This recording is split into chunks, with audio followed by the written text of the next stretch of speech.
Monsieur le ministre, bonjour. Bonjour. Merci de vous rapprocher Ça va du aider micro, s'il pour le vous plaît. micro. Voilà, parfait. Donc je disais merci d'accepter de prendre la parole chez nous ce matin. Oui. Le premier à ouvrir cette interview, ça va être notre cher Jacques Léwa. Bienvenue donc, Monsieur le ministre, dans Merci. cette émission. On va Merci. parler agriculture. Tout à Vous fait. êtes ingénieur agronome et puis vous avez eu, bien entendu, on va dire le privilège d'être aux côtés du président Lansana Conté presque jusqu'à sa mort. À partir de 96, vous êtes arrivé au gouvernement. On va commencer par là. Des questions politiques viendront après, mais on va commencer par là. Comment vous expliquez cette longévité ? Aussi bien au sein du gouvernement, mais vous avez le record surtout de rester aussi longtemps à un seul département jusqu'en 2006, si mes souvenirs sont bons. Comment vous expliquez cela? Je vous remercie pour la question et je salue Grande Gueule, Merci. tout ce que vous faites. Et je suis un adepte des médias. Pourquoi? Parce que sans les médias, tout ce qu'on fait ne peut pas être connu. Bien sûr. Et c'est pourquoi il est important de vous donner la place que vous méritez. J'ai demandé à ce que une feuille me soit remise pour suivre le canevas de mon intervention. D'accord. On va faire un peu d'effort. Merci. Alors, ça va? Et Ça ça va. va, ça va maintenant. Ok. Vous posez la question de savoir pourquoi cette longévité. Vous savez, c'est une question de conviction. Quand vous aimez quelque chose, vous réussissez toujours. Alors, l'agriculture, c'est ma vie. Et quand le général Lansana Conté a estimé que je pouvais faire partie du gouvernement, Moussa, est-ce qu'on peut légèrement tirer son fauteuil vers le micro, voilà, pour nous permettre que ce soit dedans. c'est bon là? Voilà, c'est mieux. Ok, très bien. Alors, quand le président Conté m'a fait appel en 1996 pour faire partie de ce gouvernement, le premier ministre, c'est Sidi Touré. Tout de suite, les politiques sectorielles ont été enclenchées. Il fallait réfléchir la meilleure façon dont l'agriculture guinéenne, dans le concert des nations, pouvait faire sa place. Nous avons trouvé en 1996 la LPDA, lettre de politique de développement agricole, dans sa phase 1. Nous avons l'évalué, nous avons vu les points forts et les points faibles, et nous avons engagé la seconde phase de la LPDA. Pourquoi cette politique? Parce que, pour parler au nom du paysanat, il est important d'aller à la source. Nous avons donc monté une politique volontariste, participative. En quoi faisant? En allant à la source. De Yomo à Conakry. Partout, nous avons posé des questions sur ce que le paysan voudrait avoir. Alors, si vous pouvez nous aider, par exemple, lorsque vous arrivez en 96, c'était d'une certaine façon un gouvernement qui venait pour répondre à un besoin. Il y avait une crise. Est-ce que vous pouvez nous dire en 96 quel était l'état des lieux que vous avez pu faire? Quelle était la santé de notre secteur agricole lorsque vous êtes arrivé? Quand je suis arrivé en 1996, il y avait déjà l'achèvement d'une première lettre de développement agricole. Nous avons fait le bilan de cette approche. Il y avait dans l'ensemble des points positifs. Parce que les ressources que nous avons trouvées, la politique que nous avons trouvée, les résultats que nous avons trouvés, nous avons estimé qu'il était important de tenir compte de cela et maintenant engager une deuxième phase. Ce n'était pas catastrophique quand on arrivait. Il y avait du positif qu'il fallait sauvegarder et appuyer ce qui était considéré un peu faible. Espace TV, les grandes gueules, le top des GG. Voilà. Reprenez la parole. Non, je disais que depuis la Première République, on parle d'autosuffisance alimentaire et ces dernières années, surtout ces 10 dernières années, il y a eu beaucoup de moyens qu'on a mis à la disposition des paysans, mais jamais, même à moitié, on a pu atteindre cette question d'autosuffisance alimentaire. Et je souhaitais savoir, c'est quoi le problème exactement? Vous savez, en milieu rural, nous avons investi dans la formation des acteurs, dans l'alphabétisation et la meilleure compréhension des enjeux du développement agricole. C'est pourquoi la lettre de politique de développement agricole, dans sa phase 2, a pu atteindre une croissance, n'est-ce pas, en jouant sur quoi? Sur les 4 régions naturelles. Il faut expliquer que les 4 régions naturelles, la Basse-Guinée, la Moyenne-Guinée, la Haute-Guinée, la Guinée forestière, ont des réalités climatiques claires. Alors, nous, qu'est-ce qu'on a fait? On a créé une sorte de synergie, une sorte de locomotive en Guinée forestière, par exemple. C'est la Société guinéenne de palmiers à huile et EVA. Là, on a pu réaliser au niveau du paysanat des plantations paysannes et les plantations industrielles. Nous avons augmenté la capacité de transformation de l'EVA. L'EVA guinéen est très bien prisé sur le plan international. Ça nous a fait un acquis. Les paysans, n'est-ce pas, ont bénéficié de l'appui de la SOGIPA pour créer leur plantation d'EVA et de palmiers à huile. Nous avons donc fait l'usine de caoutchouc, l'usine l'huilerie, on a augmenté sa capacité. De 2 tonnes heure, on est passé à 10 tonnes heure. Ça a créé, n'est-ce pas, un engouement autour de cette action, à telle enseigne qu'en forêt, on a pu créer, vous pouvez le constater, une certaine émergence d'une couche de paysans leaders. En Haute-Guinée, la locomotive a été le coton vivrier. Le coton vivrier a permis, n'est-ce pas, aux paysans de la Haute-Guinée d'être autosuffisants individuellement, mais dans la zone, on a créé de la richesse au niveau de ces paysans. Vous vous rappelez du tonnage en ce moment-là? Parce qu'aujourd'hui, c'est un projet qui est quasiment mort. Oui, c'est-à-dire quand on arrivait en 96 à... C'est le gouvernement Sidia Touré, ça? Oui. C'est le gouvernement Sidia Touré. C'est le gouvernement Sidia Touré. On arrivait en 96, le tonnage était de 9000 tonnes. En 96. De coton. En 3 ans, 96, 97, 98, 99, nous sommes passés à 47 000 tonnes de coton graine. Un plus, n'est-ce pas? Et comment le processus se faisait? Vous rachetiez avec les, alors, les planteurs? C'est-à-dire on a initié les paysans à s'intéresser à la culture. Parce que quand on arrivait, il y avait beaucoup de disparités. De disparités et aussi beaucoup d'a priori. Parce qu'on disait que si tu travailles le coton, bon, tu vas être ceci, tu vas être cela. Nous avons pris le terrain et nous avons expliqué que c'est une richesse que vous laissez passer. Donc, nous avons expliqué qu'en produisant le coton, nous ajoutons le vivrier. Si tu travailles le riz, le mil, le sorgho, l'igname, tu as les mêmes avantages que le coton. Donc, ça a boosté la production. On était donc à près de 50 000 tonnes de coton, graines, en 99. En Moyenne-Guinée, la locomotive a été la pomme de terre dans les Timbi. La pomme de terre a permis, n'est-ce pas, une resurgence des paysans qui se suffisaient beaucoup plus, n'est-ce pas?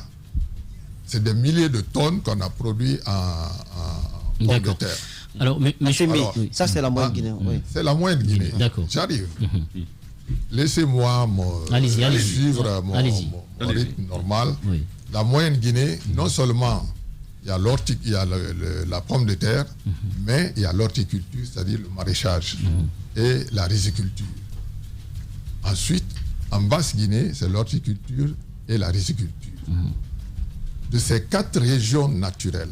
En Basse-Guinée, c'était Kindia, c'était quelle préfecture? C'est-à-dire, comment dirais-je, c'est la Basse-Guinée en général. D'accord. C'est-à-dire que ce soit Kindia, que ce soit Koya, que ce soit Forcaria, que ce soit n'importe quel lieu de la Basse-Guinée, n'est-ce pas? Nous avons développé la riziculture et l'horticulture, le maraîchage avec la moyenne Guinée. Tout ceci s'inscrit dans la politique de développement agricole. Ce n'est pas fait au hasard. Ensuite, la recherche-développement a été notre stratégie de développement. Recherche-développement parce que plus la vulgarisation. Les centres de recherche sont au niveau des 4 régions naturelles. Les centres semenciers, parce que j'ai vu sur votre papier, sont dans les 4 régions naturelles. Pourquoi les centres semenciers? Pour qualifier les semences. Parce qu'on ne peut pas parler de développement agricole sans les semences appropriées. Et Dieu a fait que nos centres de recherche ont pu mettre au point des cultures de courte durée, n'est-ce pas? 3 mois par exemple, pour le riz. On peut bien aller à ces aspects. La question de Ahmed concernait la question de l'autosuffisance alimentaire. Les aspects que vous présentez pour l'EVA en Guinée forestière, le coton en Haute-Guinée, ce sont des cultures d'exportation. Sur les cultures vivrières, qui portent l'autosuffisance alimentaire, justement, on voudrait en savoir plus. Sur les cultures vivrières, je vous dis que quand Sogipa est lancé, le riz aussi suit. Donc, les cultures vivrières parallèlement ont été développées. Mais par quel programme? Pourquoi on n'a pas atteint l'autosuffisance alimentaire? Non, on n'atteint pas l'autosuffisance. J'arrive. Oui, monsieur le ministre. Monsieur le ministre, s'il vous permettez, moi je veux bien, je vais être le vilain petit canard du lot, mais je veux bien écouter votre bilan élogieux sur les années 98, etc. Je peux finir? Merci, mon Si vous pouvez finir sur cet aspect. Non, mais je voudrais juste... Non, mais c'est important quand même qu'on passe un peu à ça. Ahmed a dit quelque chose tout à l'heure qui est juste. On nous promet depuis 58 l'autosuffisance alimentaire. Or, il me semble que le rôle d'un ministre, que ce soit vous d'ailleurs, qui avez duré, ou les autres ministres, c'est quand même la modernisation, l'outil, la modernisation de l'agriculture. J'en veux pour preuve, et vous avez été ministre, donc vous savez ce que c'est, la politique agricole commune occidentale qui s'appelle la PAC, qui a développé à partir de 62, puisque notre indépendance date à peu près de là, vraiment une communauté de destin entre les agriculteurs et l'Europe. Ma question, elle est simple, ou j'en ai 2. Quelle trace aujourd'hui, effectif, qu'on pourrait voir sur le terrain de votre passage et de la modernisation dont vous nous montrez, vous nous vantez aujourd'hui les mérites. Moi, personnellement, je n'en vois pas, mais j'aimerais que vous nous en montriez au minimum un bout. Et puis la deuxième question, qui me paraît la plus importante, le monde agricole aujourd'hui est paupérisé. Et tout le monde le sait, on le constate. C'est vraiment un monde qui est à part, pas d'infrastructure développée pour qu'on puisse acheminer leur production, encore moins à l'international, n'en parlons pas. Nous sommes aujourd'hui un pays qui a 60-70%. La question, nous sommes un pays qui a 60-70% agricole. Or, 70% de nos paysans aujourd'hui n'arrivent pas tout simplement à bouffer. Alors que vous êtes resté un des ministres les plus longs à occuper ce poste-là. Donc expliquez-moi ce paradoxe, si je vous prie. Écoutez, durant le temps que j'ai été ministre, jusqu'à mon départ en 2007, il n'y a pas d'autosuffisance sur l'ensemble du territoire. On n'y arrive pas comme ça. Mais on avait posé des jalons.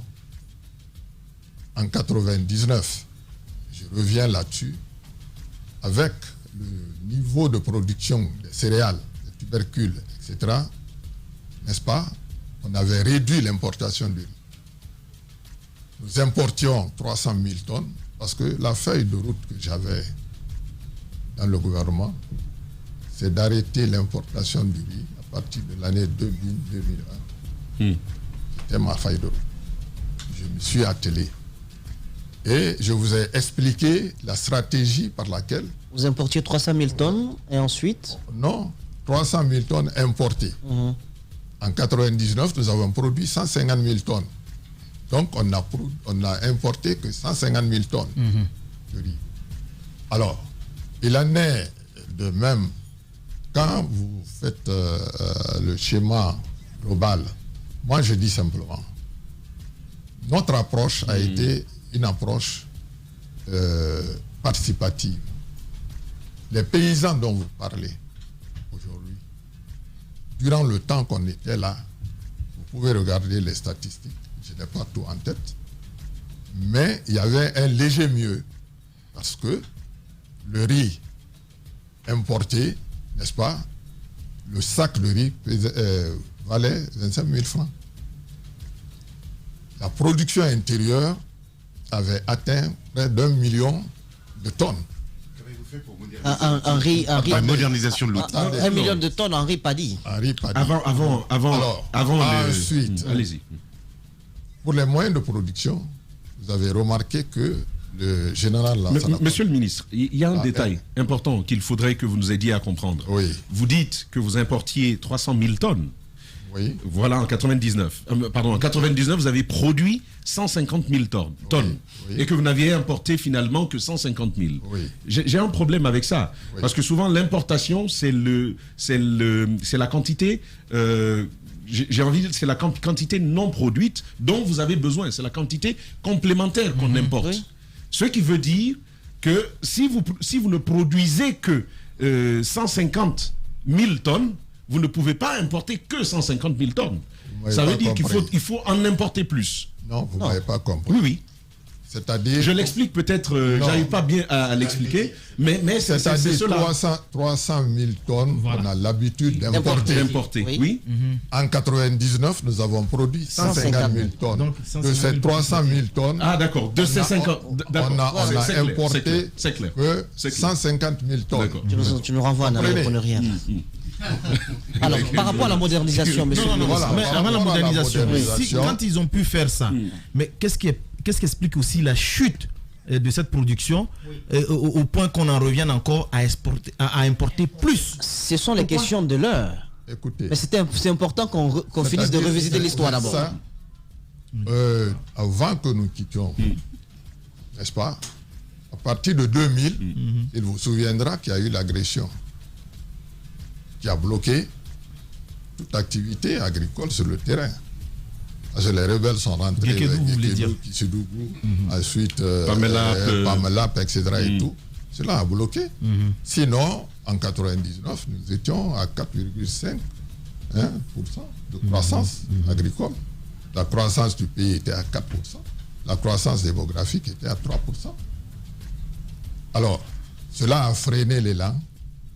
Nous sommes repartis sur le terrain pour relancer les différentes activités agricoles. On a eu l'importation du matériel agricole, les tracteurs. On a développé la traction animale aussi. Et ça nous a permis d'accroître, n'est-ce pas, la superficie cultivée. Nous avons engagé des processus pour l'aménagement et la maîtrise de l'eau. Nous avons réalisé la maîtrise de l'eau au niveau des bas-fonds, etc. Ça a propulsé, n'est-ce pas, la production. Vous parlez d'aujourd'hui. Moi, je parle d'hier. D'accord, monsieur le ministre. Quelle trace non, ma question est très claire. Voilà. Quelle trace votre passage en termes de modernisation de l'agriculture, parce que c'est l'outil principal du développement, la modernisation. Qu'est-ce qu'il en reste aujourd'hui? Justement. Parce que je suppose que je suppose que vous avez envie de laisser une trace à la postérité, on est d'accord. Et on a effectivement laissé la trace. Parce que nous avons mis en place la Chambre d'agriculture, qui est l'interface. Le Conseil national des organisations paysannes, qui existe encore. Et la production, avant que nous nous quittions, n'est-ce pas, était assez appréciable. Je n'ai pas les chiffres en tête aujourd'hui ici, mais c'est que jusqu'en 2007, Allez-y. Jusqu'en 2007, au moment où je quittais, n'est-ce pas, la production intérieure était appréciable. Je n'ai pas les chiffres en tête. Voilà. Monsieur le ministre, moi Antoine, on va aller. Avant d'aller avec le président, l'histoire d'abord. Et vous dites que la production a augmenté, la superficie également, et j'ai des chiffres avec moi. On dit que la Guinée a 6,2 millions d'hectares de terres arables, soit 50% exploités, soit une superficie cultivée de 3,3 millions d'hectares. La Guinée a 350 000 hectares de terres irrigables. Alors, en termes de superficie exploitée sous votre tutelle, est-ce qu'on peut avoir une idée? Nous avons effectivement aménagé ces terres cultivables pour la maîtrise de l'eau. L'ensemble ou... Que ce soit en Basse-Guinée, en Moyenne-Guinée, en Haute-Guinée, l'ensemble, nous avons pu aménager. Enfin, vous avez pu aménager toutes les terres cultivables de Non, Guinée? pas toutes les terres. Une partie de ces terres-là. Voilà. C'est ce que je dis. C'est-à-dire que je n'ai pas les chiffres en tête aujourd'hui. D'accord. La politique nationale de l'agriculture, en fait, son objectif global, c'était de faire une agriculture moderne, durable et productive. Oui. Alors, qui veut parler d'agriculture moderne veut parler d'outillage, de l'énergie pour la transformation, des routes, parce que les développements passent par la route. Est-ce qu'à ce niveau, on peut dire qu'il y a eu des insuffisances, on n'a pas atteint cet objectif? On n'a pas atteint tous les objectifs, mais nous avons fait un léger mieux. Parce que quand nous prenons les pistes rurales, nous prenons les aménagements, la maîtrise d'eau, pour pouvoir faire 2 ou 3 cultures en, comment dirais-je, privilégiant la recherche-développement, qui était notre stratégie. Je l'ai dit à l'entame. Ça nous a permis progressivement, n'est-ce pas, de réduire notre dépendance. Ça ne veut pas dire qu'on a tout réglé. C'est-à-dire chaque étape, n'est-ce pas, a ses réalités. La question des tracteurs, pourquoi ils n'ont pas survécu, je vais dire comme ça, parce que ils n'ont pas été visibles. Oui, je peux vous dire que quand nous étions aux affaires, on a créé au niveau de chaque région naturelle des plateformes, c'est-à-dire des mécaniciens agricoles, à partir du centre de perfectionnement agricole de Sofounia. Nous avons formé les conducteurs, nous avons formé les mécaniciens, nous avons formé tout un ensemble de techniciens autour de ces tracteurs. Peut-être pour nous en avions combien? Et sur le plan national, on avait combien de tracteurs? On avait près d'une cinquantaine de tracteurs. Cinquantaine de... Assez petit pour la Guinée. Pour tout le pays? Non, pour tout le pays. C'est-à-dire que ce que nous avons importé. Vous avez écouté 50 Le gouvernement a importé 50 tracteurs. Pour les différents pôles agricoles, peut-être. Comment? Pour les différents pôles aménagés sur le territoire national.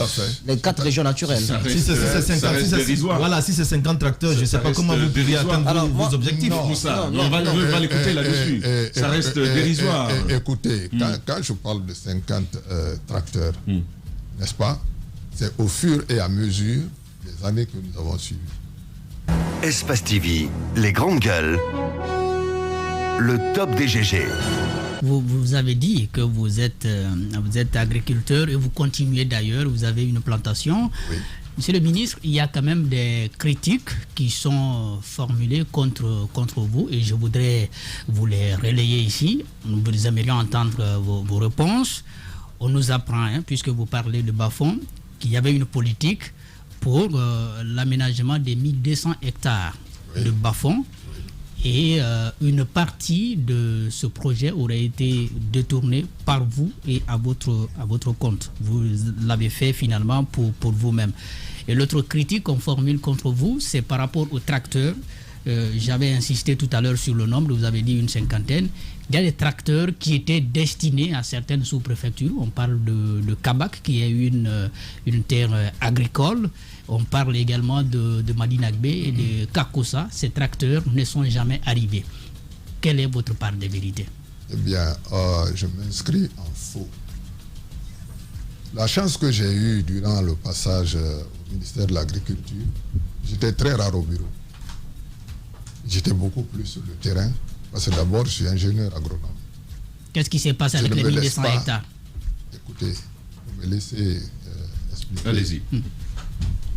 1200 hectares, c'est un projet, n'est-ce pas, qui est piloté par un chef de projet, qui a rempli régulièrement sa tâche. Comprenez? Ceux qui disent qu'on a détourné, comment on peut détourner 1200 hectares? C'est pratiquement impossible. C'est pratiquement impossible. C'est parce que je suivais chaque projet. Et les projets, c'est la matérialisation justement de la politique agricole. Il y a la politique, il y a la stratégie, il y a les plans d'action qui sont matérialisés par les projets. Donc, je suivais les projets sur le terrain. Si cela déplaît aux uns et aux autres, je m'inscris en faux. Parce que ce n'est ni dans ma culture, ni dans ma façon de faire. Le président Conté ne m'aurait pas gardé 11 ans si j'étais malhonnête, si je détournais. Les tracteurs, je les ai laissés en 2007 en place. Kabak a eu son tracteur. Kabak a reçu son tracteur. Partout où les tracteurs ont été affectés, je les ai accompagnés personnellement. Et jusqu'en 2007, quand je quittais, les tracteurs étaient en place.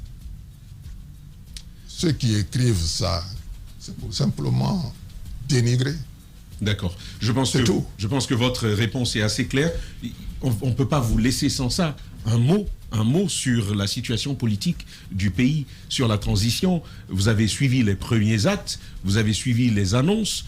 Quelle appréciation, quelle lecture? Il est vice-président du PUP. Absolument, c'est pourquoi je pose la question. Quelle lecture vous faites de tout ce qui a été fait et quelle devrait être la bonne transition pour la Guinée? Un vrai contéiste. Je le revendique, je suis contéiste jusqu'à ma mort. Vous avez dû être aux anges quand le colonel s'est rendu à Batama. Oui, c'est-à-dire c'est un acte de reconnaissance qui nous est allé droit au cœur. Parce qu'on a estimé, durant tout le temps que le général a été insulté, manqué de respect, et que le colonel vienne lui rendre hommage. Une sorte de restauration. On a été très heureux. Par rapport à la transition, le Parti de l'Unité et du Progrès a pris acte. Parce que le Conseil national de rassemblement et de démocratie, n'est-ce pas, et de développement, nous sommes en phase. Parce que le Parti de l'Unité rassemble. Ce parti n'est pas un parti ethnique. C'est un parti national où tous les Guinéens se trouvent à l'aise. De la forêt jusqu'en Basse-Guinée. En forêt, nous avons 8 membres du BPN, plus un vice-président. En Haute-Guinée, nous avons 8 circonscriptions électorales, 8 membres du BPN avec un vice-président. En Moyenne-Guinée, nous avons 10 circonscriptions, 10 membres du BPN avec un vice-président. En Basse-Guinée, c'est une dame, honorable Haribo, qui est vice-président, avec 8 membres du bureau politique national. À Conakry, je suis le vice-président chargé de la zone spéciale de Conakry, inspecteur politique de Conakry.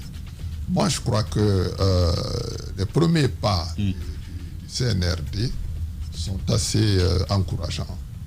Et nous soutenons cette démarche de manière à nous sortir de cette situation. En tant que politique, nous regardons ça avec beaucoup d'attention. Et chaque fois que cela sera nécessaire, nous sommes disposés à accompagner le CNRD. On ne le dit pas de façon démagogique, mais c'est sincère ce que nous sommes en train de dire. Parfait. Jean-Paul Sarr, ancien ministre de l'Agriculture, de l'Environnement, de l'Élevage et des Eaux et Forêts.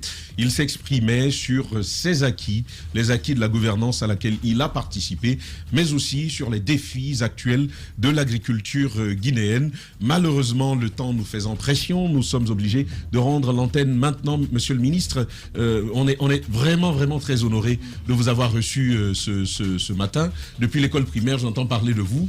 Et donc, c'est avec beaucoup de plaisir qu'on vous a reçu ce matin. Merci d'être passé, monsieur le ministre. Espace TV, les grandes gueules, le top des GG. La prolongation avec notre invité qui s'est déjà installé. Pour terminer avec ce sujet, qui souhaitent un jour tenter l'aventure migratoire, ou même ceux qui souhaitent plus comprendre les déterminants des départs, mais aussi les périls de la migration, je vous recommande vivement ce documentaire. Il pourra vous intéresser. Il est sur YouTube. C'est Migrants sur les routes de l'enfer. C'est un documentaire signé temps présent, très intéressant et surtout très instructif sur le thème de la migration. Jacques Liwap, vous posiez une question tout au départ. Donc c'était donc pour commencer à faire connaître à notre public, notre auditoire, la notion de patrimoine historique. C'est avec le gouvernement Alpha Condé qu'on a rattaché, n'est-ce pas, ce terme au ministère de la Culture. Qu'est-ce que c'est? Le patrimoine historique, c'est l'ensemble des biens matériels et immatériels d'un pays classés comme étant acquis de l'histoire. C'est cela le patrimoine. C'est comme quand vous dites patrimoine bâti, c'est l'ensemble du bâti d'un pays. Le patrimoine historique, donc, c'est tout ce que vous avez qui concerne l'histoire du pays dans sa verticalité et dans son horizontalité. Alors, de manière concrète, si nous observons notre pays aujourd'hui, c'est quand même un pays qui a une longue histoire, une histoire très riche. Est-ce que nous avons des éléments identifiables qui peuvent être considérés comme ça, comme des patrimoines? Je n'en doute pas, mais peut-être nous les présenter. Oui, tous les sites historiques que vous avez dans ce pays, il y en a tellement. Et avec fierté, puisque nous parlons de l'histoire, nous avons quand même 11 résistants à la pénétration coloniale connus, dont les œuvres sont ici et qui sont connues de par le monde. Donc, si vous prenez, je prends par exemple la grotte de Guémé-Sangam, après le fleuve Konkouré, en allant à Télémélé, qui était la capitale du royaume d'Enianké de Koli Tengela. C'est un site historique. Vous prenez Bissandougou, la capitale de l'empire de l'Almami Samori, c'est un site historique. Vous prenez Sogoboli, c'était la capitale du royaume d'Ina Salifou, c'est un site historique. Il y a tellement de sites historiques dans ce pays qu'on ne finira jamais d'en parler. Donc sur le plan des acquis historiques, la Guinée en a beaucoup, et sérieusement, malheureusement, que ce n'est pas mis en valeur. Parce que les sites doivent être, c'est des vestiges qui doivent être conservés et entretenus pour le présent et pour le futur. Parce que l'histoire même, on dit par définition, c'est la trilogie passé, présent, avenir.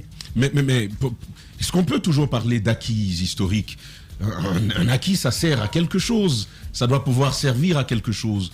Mais par exemple, moi, je vous écoute avec beaucoup d'admiration quand vous revenez sur ces noms que rarement on a entendu, même en classe. Finalement, c'est la question, que fait-on de ce patrimoine? Aujourd'hui, si on devait vous poser la question de l'exploitation de ce patrimoine, de sa valorisation, où en est-on?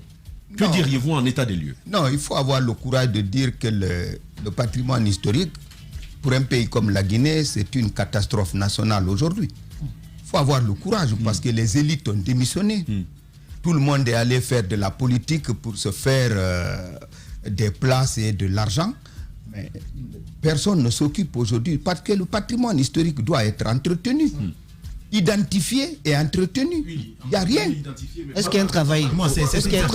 Ça doit être une politique. Ça doit être une politique. Ça doit être mené. Porté par l'État. Voilà. Porté par l'État. Je vous donne un exemple. Voyez par exemple le sabre de El Martal. C'est le Sénégal qui l'a récupéré. Alors que El Martal n'a de lien avec le Sénégal que la naissance à Alvar dans le Podor. Il a fait le reste de sa vie en Guinée, au Mali et en Guinée. Et en Guinée, il était à Djegunko. De Djegunko, il est allé à Satina dans le Labé. De Satina, il est venu même à Timbimadina à Tosokere rendre visite au marabout Tierno Ibrahima Mbemba. Il a une case là-bas, un rognier qu'il a planté. De là, il est allé fonder la ville de Dinguiraye, première capitale avant Nioro, son sabre, puisque c'est le Sénégal qui a mené la diplomatie. Et qui a les moyens de le conserver aussi. Non, pas c'est ça pour le conserver. Ce n'est pas si, en termes de conservation, ils ont investi. Il faut avoir le courage de le dire. Le Sénégal a investi dans la conservation de ses œuvres historiques. Non, je vais vous dire. Mais chez nous, il n'y en a pas. Mais c'est pourquoi je vous dis. On n'a pas investi dans ce sens. En fait, ma venue dans cette émission, c'est un peu une sorte de révolte. Peut-être que je porte la voix parce que je ne suis pas... Je suis un modeste historien par rapport à mes professeurs, les Gilbert Ifono, les Ahmed Tidiane Traoré, tous qui sont ici, les Bonata Dieng et tout. Je suis un modeste historien, mais je suis révolté de savoir que même ceux qui doivent revenir reviennent aux autres. Voyez, je prends l'exemple parce que vous avez fait la Côte d'Ivoire. La ville de Kong et la ville de Dabakala, la ville de Samangila ont été conquises par l'Almami Samori Touré. Il a ses résidences là-bas. Dernièrement, la Côte d'Ivoire a contacté l'UNESCO. Les mosquées de Kong de style soudanais ont été mises au patrimoine, mondial de l'UNESCO. Alors qu'il y a les résidences de l'Almami Samori dans ces 3 villes, personne n'en parle parce que la Guinée ne fait rien pour. Alors est-ce qu'aujourd'hui, on a vu le Bénin qui a récupéré ses biens du côté de la France. Est-ce qu'aujourd'hui, la Guinée a un patrimoine comme ça du côté de l'extérieur? Mais il faut faire l'inventaire. Il faut aller voir, les Béninois ont écrit, ils sont allés, ils ont fait. Moi, j'ai été abonné parce que je fais souvent des voyages de remise à niveau. J'ai été abonné à visiter le palais de roi d'Abomey. Alpha est en déportation au Dahomey de l'époque. C'est là où il a passé 5 ans, de 1905 à 1910. Il a même fait une fille là qu'on appelle Nenambinta Dahomey. Donc, est-ce que la Guinée allait voir? Pas du tout. Si vous allez, le plus révoltant pour moi, j'ai la clé USB ici. J'attends de savoir ce que ce Fakoli Silla va me donner pour les images. J'ai été à Diolé. C'est une île du fleuve Ogoué. J'étais officier CAN de la CAF pour la CAN 2017. J'ai fait 800 km de Bitam à Diolé pour aller visiter l'île où l'Almami Samori fut déporté et où il a trouvé la mort, au Gabon. Figurez-vous que cet homme, à des milliers de kilomètres de son pays, faisait tellement peur qu'on a construit une guérite de nuit. On n'a pas osé le mettre dans une maison. On a construit une guérite. Les images sont là, de nuit, pour le mettre dedans, enchaîner mains et pieds avant de le faire traverser le fleuve et l'installer sur l'île. Une île intérieure comme la mer Caspienne en Azerbaïdjan. Il a trouvé la mort là. Le général Lansana Conté est allé en visite officielle au Gabon, au temps du président Oumar Bongo. Ils ont donné l'île à la Guinée. Vous arrivez là, vous voyez le drapeau guinéen qui flotte sur le buste de l'Almami Samori. Wow. Il y a le drapeau gabonais à côté. L'île est là, donnée à la Guinée. Personne n'y s'y est jamais rendu. Personne. Pourtant, l'Almami, c'est là il a trouvé la mort. C'est là il a fait une fille qu'on appelle Gaboni Sarang, qui est la grand-mère du ministre Alpha Ousmane Diallo, l'ancien ministre de l'urbanisme. C'est là que Sarang Kemori, son fils, a fait des enfants. Vous avez une famille Touré, d'autres portent des noms de mères gabonaises qui sont là-bas. Qui en parle? Personne. Ce sont fait ce matin avec vous, mon cher Antoine. Oui, moi je trouve légitime votre colère, doyen. On est tous dans cet état-là. Il y a le cas de nos musées. Je prends pas celui de Conakry, Sandervalia. J'ai fait un tour au musée de Conakry, au musée de la Guinée, je vais l'appeler comme cela. Mais ça présente tout sauf une image d'un musée normal. Je constate qu'il est délaissé. Il y a un baobab là-bas. Il y a un baobab. En fait, c'est complètement... C'est la seule chose que je sache d'historique. Comment comprendre, doyen, quand plus de 20 ans, qu'on n'ait pas eu à l'esprit qu'il fallait le réhabiliter, qu'il fallait faire en sorte que ce musée-là présente une image plutôt noble. Il y a celui de Bokeh, par exemple. Voilà, je voulais fait un tour. Le Fortin. Il y a le musée, il y a le Fortin. Le doyen qui gère le musée nous dit qu'il est à la retraite, mais il ne peut pas aller parce qu'il n'y a pas de jeunes pour la relève. Il est contraint de rester là et pouvoir coacher des jeunes, car le département de la culture ne vient pas pour l'assister dans sa mission. Comment comprenez-vous qu'on ait des musées de la sorte et qu'on ne soit pas en mesure de les entretenir? Mais c'est ce que je dis. L'affaire de patrimoine historique, c'est une catastrophe nationale. Est-ce qu'il faut entretenir ce musée? Est-ce qu'il ne faut pas le raser? Parce que le musée, ce n'est pas que le bâtiment. Ce n'est pas que le bâtiment. C'est aussi le contenu. Mais il y a dedans. Il y a les conditions de conservation aussi. Il y a quoi dedans? Mais je vous dis, est-ce que vous savez, au Fortin de Bokeh, là, il y a les habits et la sagaie de Alpha Yaya Diallo là-bas. Je l'ai vu. Et même la route des esclaves. Quand il est arrivé là, et on l'a trompé pour l'embarquer à bord du bateau et puis le déporter, les habits sont là. Qui s'en occupe? Personne. Allez à Sogoboli, qui est la capitale de Dina Salifou. Vous voyez les canons à l'entrée du village, vous voyez l'emplacement de sa case et celle de son frère, de son oncle Yura Tawel, vous voyez la case mystique de Yura Tawel. Le plus choquant, vous voyez comment j'appelle, le caveau familial, et vous voyez le débarcadère d'où il fut embarqué pour être déporté à Saint-Louis du Sénégal. Mais pour le cas de Sandervalia, le musée, qu'est-ce que vous en savez? C'est quoi l'histoire de ce musée? Pourquoi est-il dans ce Mettez tout ça dans l'abandon de notre patrimoine historique. Personne ne s'occupe de patrimoine historique dans ce pays. Je parlais de Sogoboli. Sur l'autre rive du Rio Nines, vous avez le port de Katouguma, où on exploite la bauxite et puis on la transporte. À 15 minutes de pirogue, vous êtes au débarcadère sur la rive du côté de Sogoboli. On vous dira que personne, une autorité à quelque niveau que ce soit, chargée d'histoire, n'a jamais mis pied dans cette ville, dans ce village. J'insiste sur le cas de Sandervalia, parce que pour moi, il doit être la représentation de tous les musées de Guinée. On doit avoir là, dans la capitale, un musée digne de nom.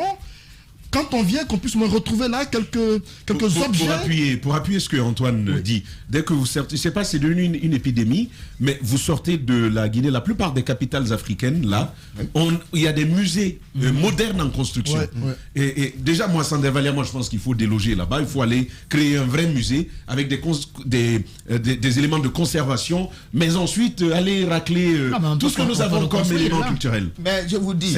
L'espace est petit. Mais Tamba, je vous dis... L'espace mais vous pensez, mais je vous dis tout ça, personne ne s'occupe de patrimoine historique dans ce pays. Vous pensez que... Mais une direction nationale du patrimoine... Non, vous pensez que Farenya ne vaut pas l'île de Gorée?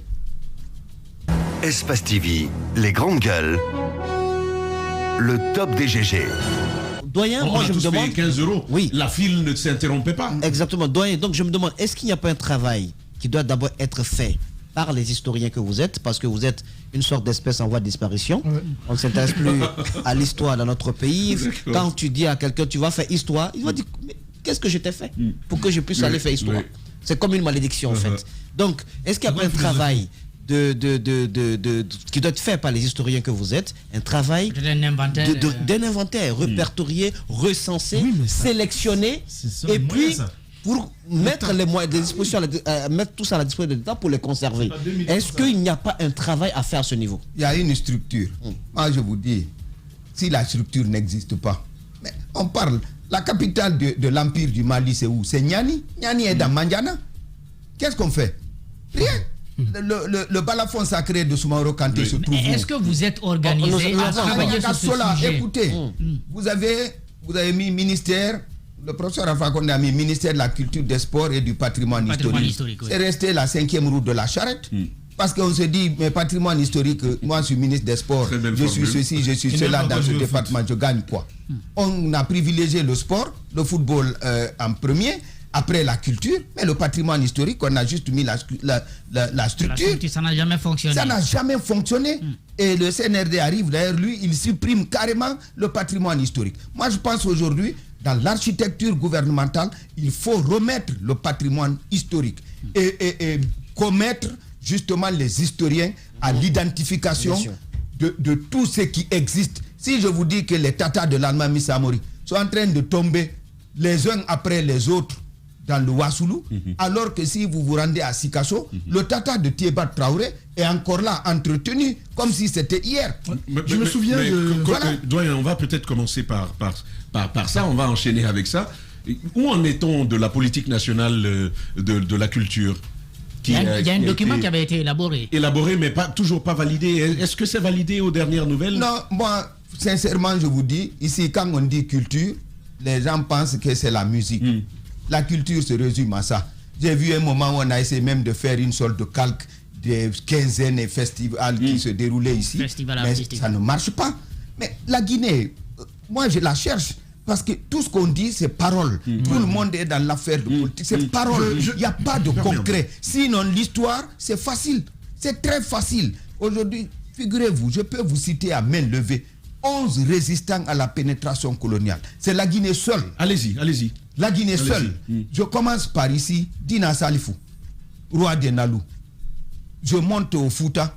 Vous avez l'Allemand Bokar Birobari. Vous avez Alpha Yaya. Vous avez Tchernebre Mandama du côté de Koundara. Vous avez Aliou Ten, le grand chef Konyadji. Vous avez le Waliou de Gomba, ici à Kindia, même s'il est né à Kankalabe à Mombea. Vous avez l'Almami Samori Touré. Vous avez Kisika Baketa. Vous avez Koko Tolno. Vous avez Zegbela Togba Pivi. Vous avez, comment dirais-je, Sekou Martal.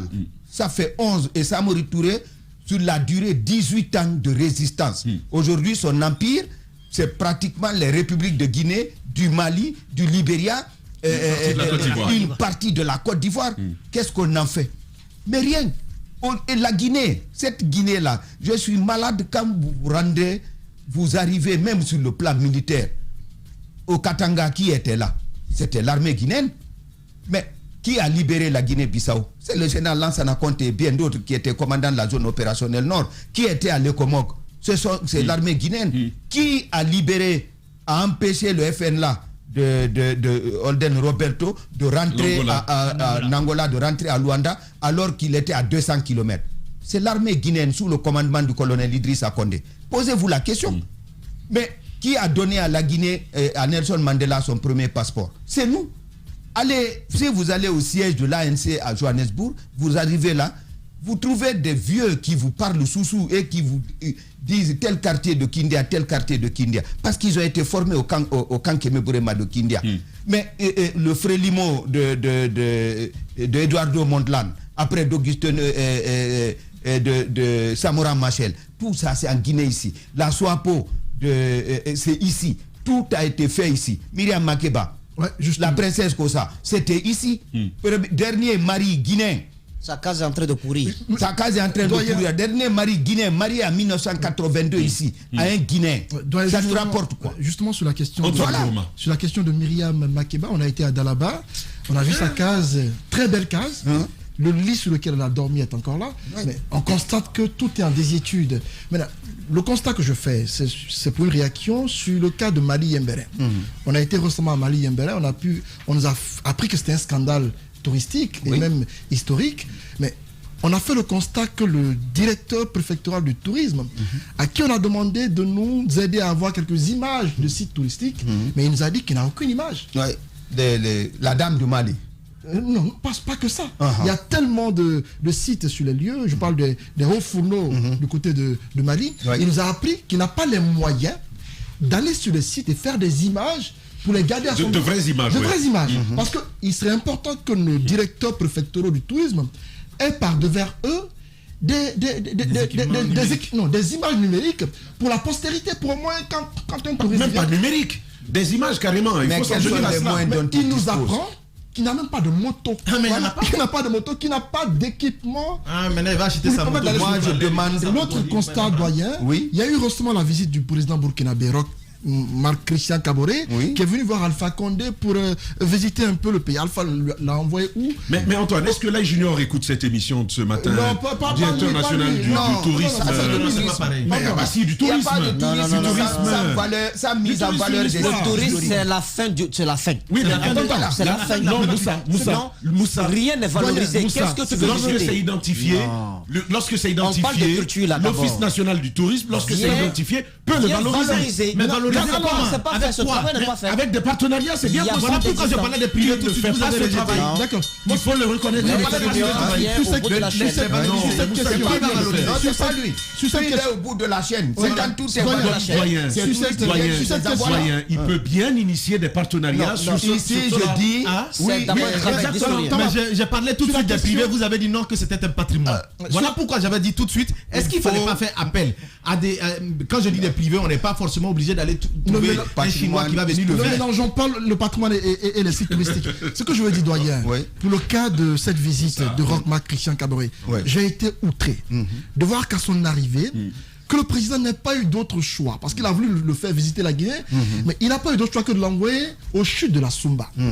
On l'envoie au chute de la Sumba à Dubreka, mais le président arrive et constate que tout est de l'herbe. La plupart le site était tellement envahi par les herbes qu'ils n'ont pu que visiter un pan de ce site assez intéressant qui est le site de la Sumba.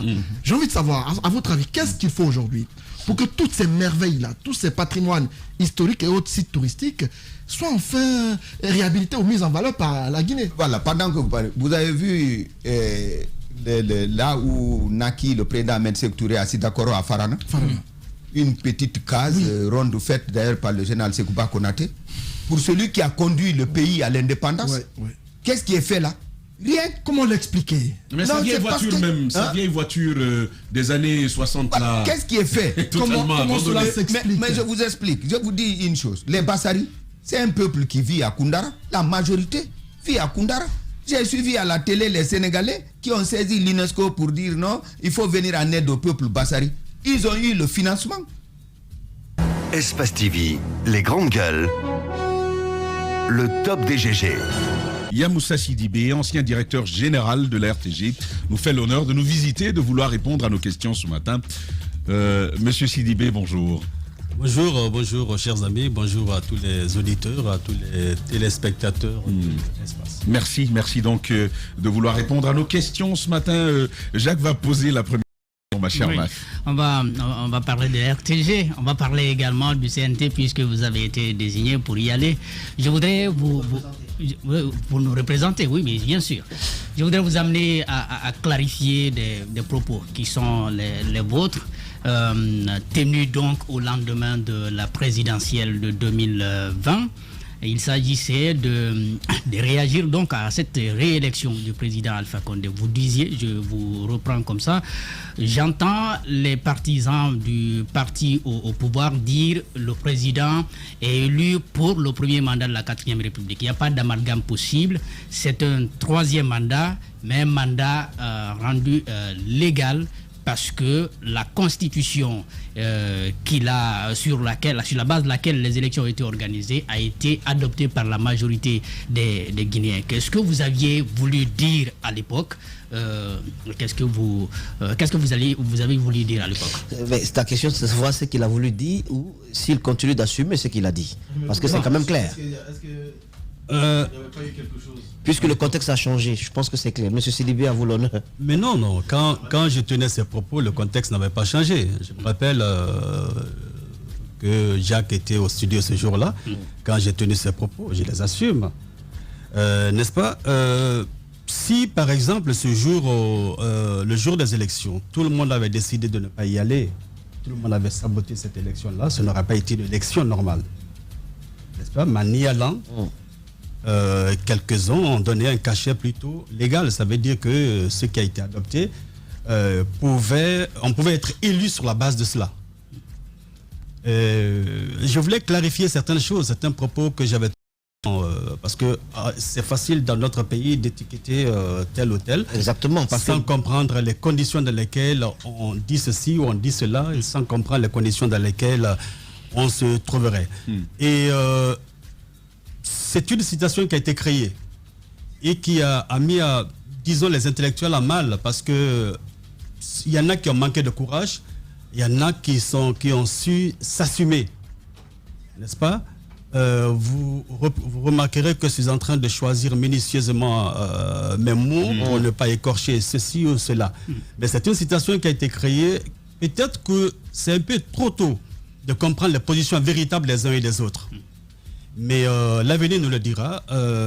Moi, dès 2016, j'avais commencé à écrire quelque chose. J'ai achevé d'écrire ce manuscrit en 2018. Parce qu'en 2016, déjà, je constatais quelque chose qui n'allait pas. Les écrits de la rancœur. Non, c'est pas publié encore. Okay. Jusque-là, c'est pas publié. Okay, parce que certainement, ce monsieur que vous admirez ici m'écoute maintenant. Il a lu ce manuscrit, lui-même m'a découragé de le publier en ce moment-là.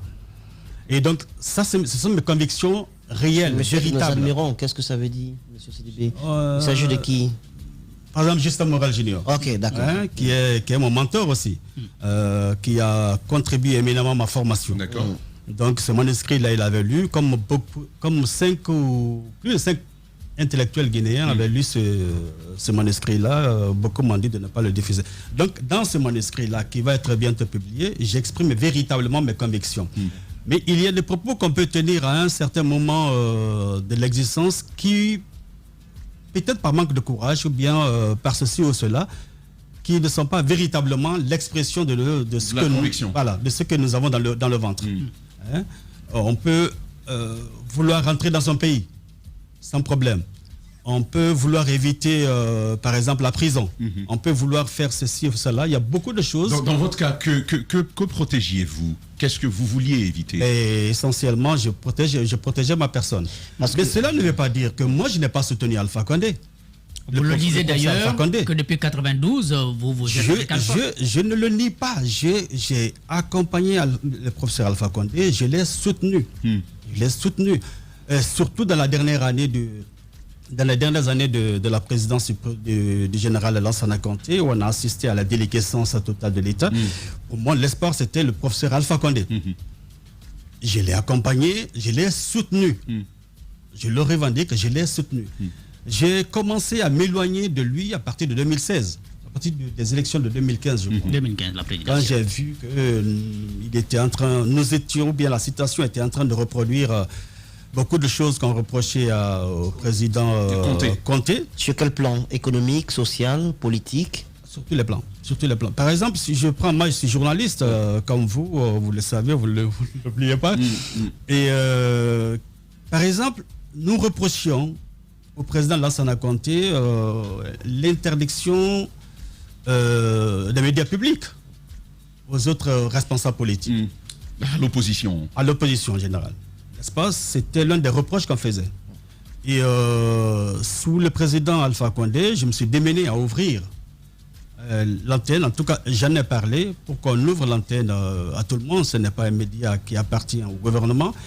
Ce sont des médias qui appartiennent aux Guinéens. Des services publics, donc qui appartiennent à tous les Guinéens. Donc tous les Guinéens doivent avoir accès à cela. Et c'est ce que représentait le profil, l'image du président Alpha Condé. Malheureusement, ça n'a pas prospéré.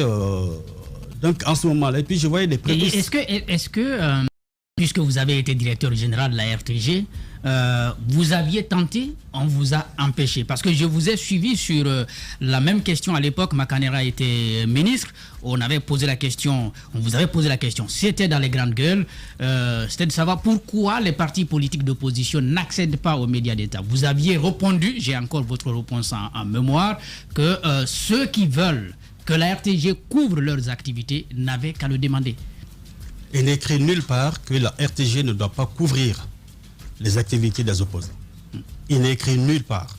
Dans les conditions normales, quand un parti politique crée un événement, il est du devoir de la RTG de couvrir l'événement. Maintenant, comme je vous l'ai dit, il y a des choses qui se passent. Vous vous êtes auto-censuré. Vous vous êtes donné vous-même des limites. Non. Non, vous savez... On vous empêchait de le faire? Non, mais parce que... Il y a une démarche qu'il a voulu entreprendre. Tu peux reprendre la question, Ahmed, s'il te plaît. Voilà, en tout cas, vous nous signalez tout de suite que quand le professeur est arrivé, vous avez fait quand même le pas pour amener les autorités, c'est cela, à accepter ou à comprendre... À s'ouvrir un peu. Des médias au service... Qui agissent au service, pour le service public notamment. C'est vrai que nous tous, nous agissons pour le service public, mais particulièrement...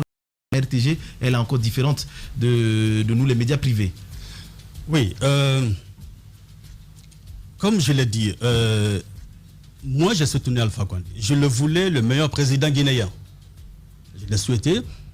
il y a des choses qu'il reprochait à l'ancien système, des choses que je trouvais normales. Et ma volonté était de l'accompagner dans ce sens-là. Pour que, sous son magistère, sous sa magistrature, que la Guinée, ces pratiques cessent, que la Guinée ressemble aux autres nations. Allez-y.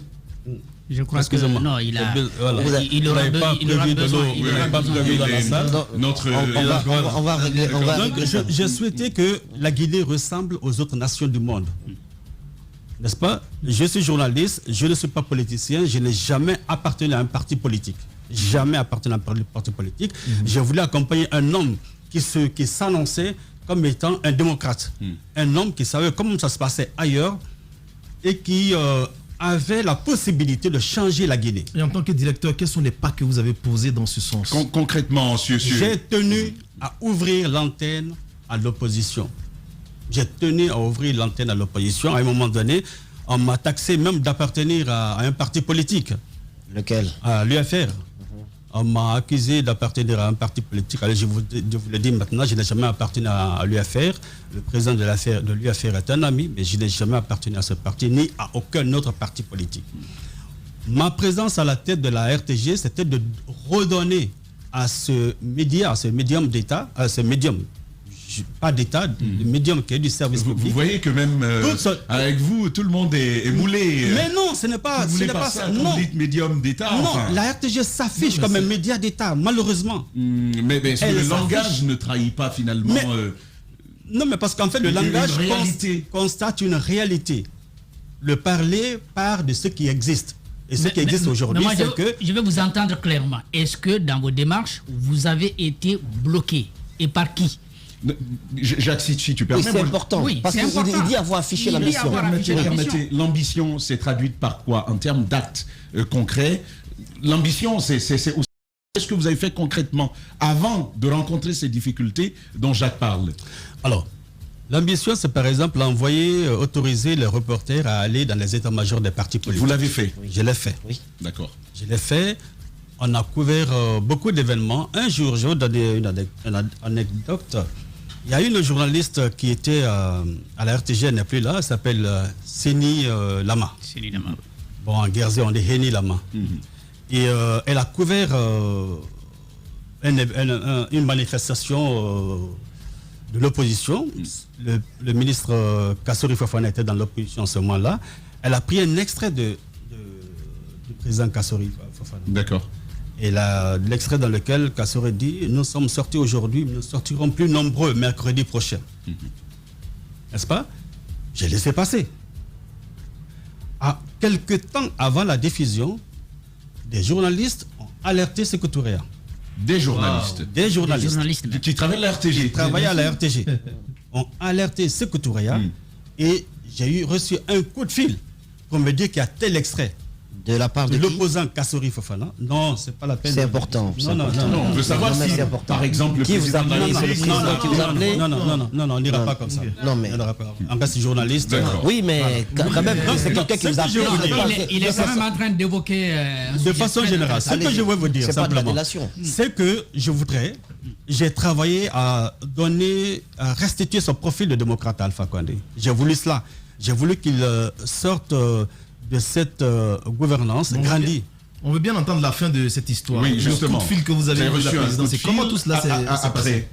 Non, mais écoute, on m'a cité expressément l'exprès. Oui. L'opposant Kassori Fofana a dit ceci. Ça ne doit pas passer. Vous l'avez donc empêché? On a sucré. Okay. On a sucré. Donc du coup, est-ce que ça vous a valu plus tard l'accumulation de beaucoup de choses, l'accumulation de beaucoup de choses, de ces petites choses-là, ont entraîné certainement mon départ de la RTG. Alors, on aura compris quand même que tous les directeurs qui se succèdent là-bas ont ce problème, c'est-à-dire cette dépendance vis-à-vis du pouvoir, souhaité ou pas. Il y a eu un changement ces derniers temps, déjà avant de parler de l'arrivée de Fana. Est-ce que vous pensez que, qui que ça soit, la RTG va être difficile à changer de par la volonté du pouvoir, ou bien c'est le statut même de cette boîte qui pose problème? Le temps de vous laisser, je suis obligé de boire comme ça. J'allais boire avec un verre. On est justement conduit cette interview avec Yam Moussa Sidibé, ancien directeur général de la RTG. Avec lui, nous abordons les voies et moyens pour faire de la RTG un véritable média de service public. Mafoudi a posé finalement la question, une RTG de service public, véritablement, c'est possible en l'état? C'est possible. C'est possible et c'est un effort politique à faire. C'est une compréhension politique qui peut nous amener à cela. La RTG, dans sa situation actuelle, ne peut pas satisfaire les Guinéens. Elle ne peut pas satisfaire les Guinéens parce qu'elle reste une trompette du gouvernement. Elle reste une trompette des gens qui sont au pouvoir. Elle ne peut pas faire autrement aujourd'hui, dans son statut actuel. Il faut que cela évolue. La RTG, aujourd'hui, est un simple service rattaché au ministère de la Communication. La RTG rencontre, elle ne décide pas, elle n'a aucune autonomie, ni administrative, ni financière. Contrairement à presque toutes les structures audiovisuelles aujourd'hui en Afrique de l'Ouest. Il faut que la RTG évolue. Et comment? Quelles sont les réformes structurelles à entreprendre dans ce sens? Il faut que la RTG change de statut déjà. Okay. Le statut déjà, que la RTG devienne ne serait-ce qu'un office. Un office. Il y a des pays qui ont dépassé le stade d'office. Et je vous assure, dans ces pays encore, les présidents sont très présents à l'antenne. Prenez le Sénégal, qui est une société aujourd'hui. Prenez la Côte d'Ivoire, qui n'est même plus un office. Mais prenez le RTB du Bénin. Et d'ailleurs, c'est plus ou moins les mêmes critiques que l'on fait à la RTI aussi, par ailleurs. Oui, mais ils sont plus que non. Ils ont beaucoup plus de moyens parce que le directeur général a beaucoup plus de capacités. Il peut davantage s'ébrouiller. Beaucoup de demandes. Moi, je suis ici. J'ai vu, par exemple, un de vous, Ahmed Kamara, qui a une excellente voix. Ahmed Kourouma. Ahmed Kourouma. Oui. Il a une excellente voix. Si j'avais été directeur de la RTG, de l'office de la radiodiffusion de télévision guinéenne, j'ai espéré. Pas pour les chroniques, mais pourquoi exactement? Pour le reportage. Ah, pour le reportage, d'accord. Je pense que oui, le monde mal. Si vous comprenez. Nous comprenons. C'est-à-dire que si le directeur général a les moyens de s'ébrouiller, les grandes gueules, de regarder autour de lui, de récupérer qui il veut, de repartir les gens selon leur capacité, selon ce qu'ils pensent de la possibilité des uns et des autres de s'exprimer dans tel ou tel poste, mais vous allez voir, ça va changer. Ça va changer. On n'est pas sur une autre planète. Nous sommes là. Pourquoi les autres ont réussi et pourquoi pas non? Donc, il y a le fait que il y a des choses pouvaient changer à la RTG. Il y a des choses qu'on peut réaliser. Mais à l'heure actuelle, au moment où je vous parle, ce n'est pas possible.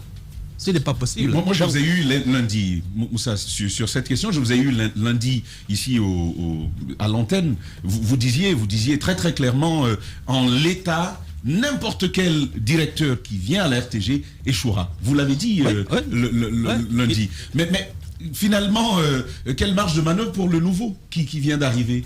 Qu'est-ce qu'il peut faire dans le contexte actuel? Mais si les nouvelles autorités acceptent de l'accompagner, acceptent de comprendre l'exigence de changer la situation, de changer la façon d'administration de la RTG, la façon, comment on dit ça, d'évoluer de la RTG, la chose peut changer. Mais c'est seulement cela. D'accord. En attendant que le statut de ces médias... Sur deux points sur lesquels nous aimerions vous entendre, c'est le premier point sur les équipements. Comment est-ce que la RTG pourrait donc essayer d'avoir un peu plus d'équipements qui soient aussi dans l'air du temps, et également la gestion des moyens financiers. Comment ça se passe et comment ça devrait se passer? Sur les équipements et la gestion des moyens financiers, la question reste posée de Moussa Moïse. Vous allez y répondre juste derrière, après nos obligations commerciales, la prolongation s'imposant. On se retrouve dans seulement 8 minutes. Espace TV, les grandes gueules, le top des GG.